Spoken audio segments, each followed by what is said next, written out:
Hello दोस्तों, स्वागत है आपका आपके अपने YouTube channel honest review by Anju Sagwan पर। जैसा कि आप जानते हैं कि मैंने अपने चैनल पर आचार्य प्रशांत की बुक संबंध और क्या है जीवन का रिव्यू किया था, और उसका रिव्यू करते समय ही मैंने आपसे प्रॉमिस किया था कि इस बुक के हर चैप्टर का रिव्यू मैं आपके साथ शेयर करूंगी। तो अभी तक मैं इस बुक के 8 चैप्टर्स का रिव्यू कर चुकी हूं।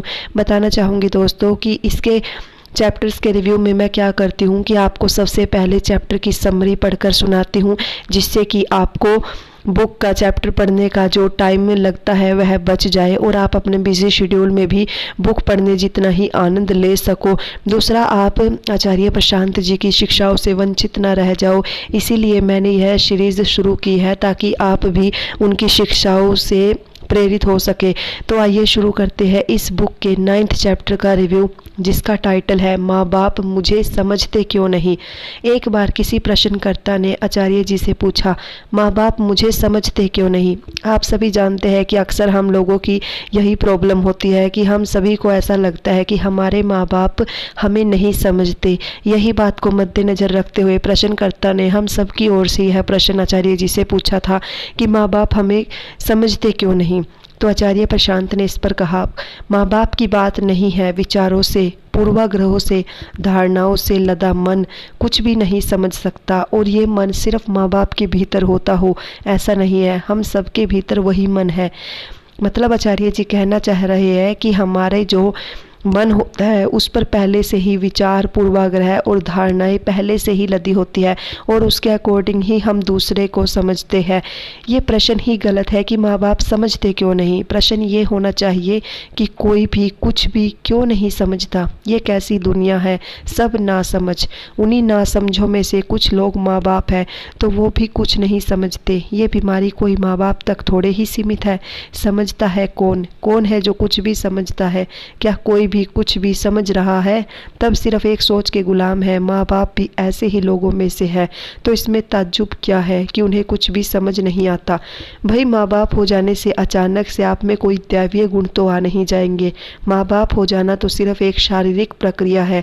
जानवर दिन रात माँ बाप बने होते हैं। जाड़ों का मौसम है, छोटे छोटे बच्चे घूम रहे हैं सड़क पर। किनके? कुत्तों के। तो आचार्य जी ने कहा, सभी कुतिया माँ बनी हुई है। अभी उसकी 1 साल की उम्र नहीं है, वो माँ बन गई। तो अब ये माँ बन जाने से उसमें कुछ विशेष दैवीयता थोड़ी आ जानी है। तुम्हारी ये अपेक्षा ही गलत है कि माँ बाप है तो उन्हें कुछ समझना चाहिए।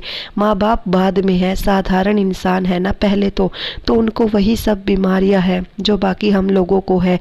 ये मत पूछो कि मेरी कोई भी बात माँ बाप को समझ में क्यों नहीं आती। उन्हें कुछ भी समझ में नहीं आता। माँ बाप आपस में एक दूसरे को नहीं समझते, तुम्हें क्या समझेंगे? किसी को कुछ समझ में ही नहीं आता। ना तुम्हें यहाँ बैठे कुछ समझ में आता है, ना सड़क पर चलते आदमी को कुछ समझ में आता है। ये पूरी दुनिया ऐसे ही चल रही है, बिना समझे अंधी दौड़ है एक।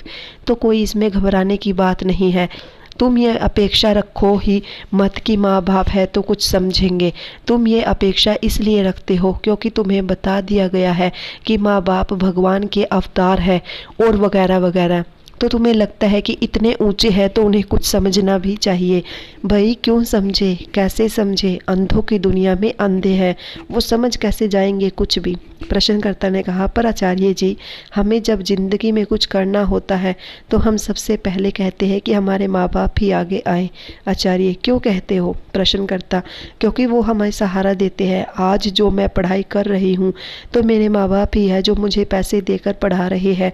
तो इसलिए पहली प्राथमिकता माँ बाप है, चाहे कुछ भी हो, चाहे सफलता हो चाहे असफलता। मैं अपनी पहली तनख्वाह अपने पिता को ही दूंगी, क्योंकि मैं समझती हूँ मैं जो भी हूँ वो उन्हीं की वजह से हूँ। आचार्य जी, देखो, इस बात के 2 पहलू हैं, दोनों को देखना पड़ेगा। पहली बात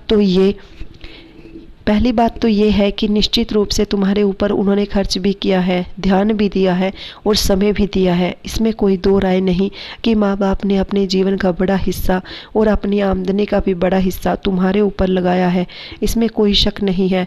और एक अच्छा इंसान होने के नाते जो कुछ भी तुम्हारे ऊपर खर्च किया गया है तुम्हें अपनी सामर्थ्य के अनुसार उसे लौटाने की पूरी कोशिश करनी चाहिए। लेकिन दूसरी बात मत भूलना, एक बच्चा बोलता नहीं है माँ बाप को कि आओ मेरे ऊपर खर्च करो। माँ बाप अपनी खुशी से करते हैं। तुमने जाकर याचना नहीं की थी कि आओ मेरे ऊपर खर्च करो।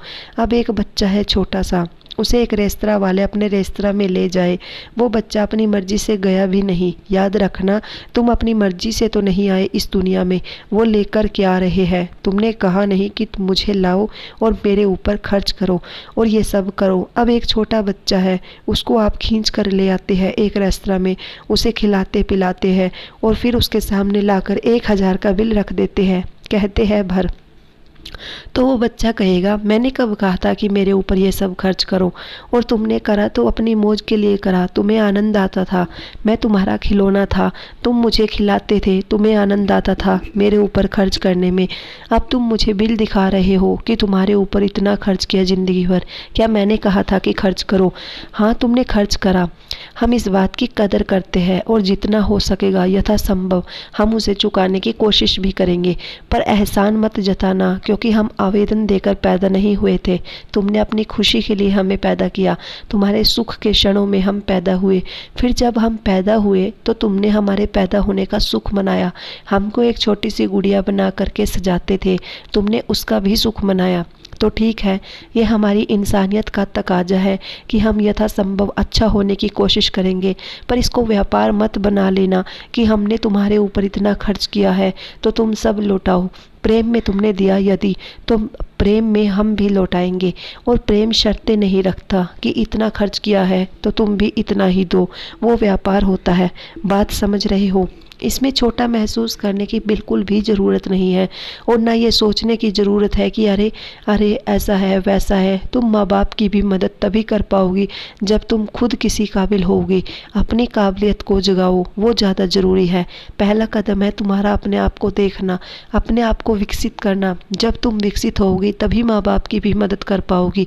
जीवन एहसान नहीं है किसी का, जीवन किसी के कर्ज तले डूबा हुआ नहीं होता। तुम माँ बाप के माध्यम से आए हो, पर उन्होंने तुम्हें पैदा नहीं किया है, उन्होंने तुम्हें शरीर दिया है, समझ नहीं दी है। तो आपने अभी इस चैप्टर की पूरी समरी सुनी। चैप्टर की समरी सुनकर शायद आपको एक डाउट हो रहा होगा कि इस चैप्टर में आचार्य जी समझाने की आखिर क्या कोशिश कर रहे हैं। आचार्य जी कह रहे हैं कि माँ बाप जो हमारे ऊपर खर्च करते हैं तो वो कोई एहसान नहीं करते। हालांकि बात कड़वी है लेकिन सच है। हम सभी जानते हैं कि माँ बाप अगर हमारे ऊपर खर्च करते हैं तो वो स्वेच्छा से करते हैं, हम उन्हें नहीं बोलते कि हमारे ऊपर खर्च करो। लेकिन यह भी सच है कि हमें उनका एहसान भी नहीं भूलना चाहिए। अगर हमें काबिल बनाने में हमारे माँ बाप का हाथ होता है तो हमें भी यथासंभव प्रयास करना चाहिए कि हम उन्हें काबिल बनकर सूद समेत उनका जो खर्च किया हुआ धन है उन्हें वापस लौटाए और उन्हें ऐशो आराम की ज़िंदगी दे।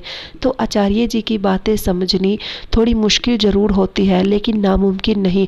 अगर सीधे सीधे ऊपरी सतही तौर पर उनकी बातें सुनी जाए तो सबको लगता है कि ये क्या बोलते रहते हैं, मतलब कुछ भी बोलते रहते हैं। लेकिन ऐसा नहीं है। आचार्य जी जो भी बोलते हैं वो कुछ सोच समझकर बहुत ही गहरी बात करते हैं, जिसको समझने के लिए उनकी बुक के हर एक चैप्टर को मैं कई बार रीड करती हूँ, तब जाकर मुझे उनका सार समझ आता है कि वो क्या समझाने की कोशिश कर रहे हैं।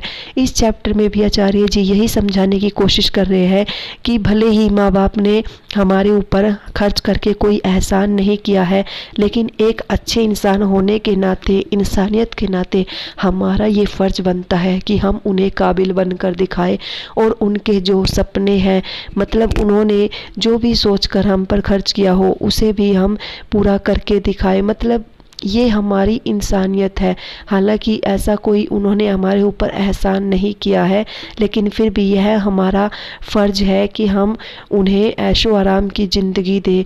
जो उन्होंने अब तक हमारे लिए किया है हम उसका एहसान मानेंगे, भले ही उन्होंने हमारे ऊपर कोई एहसान नहीं किया है।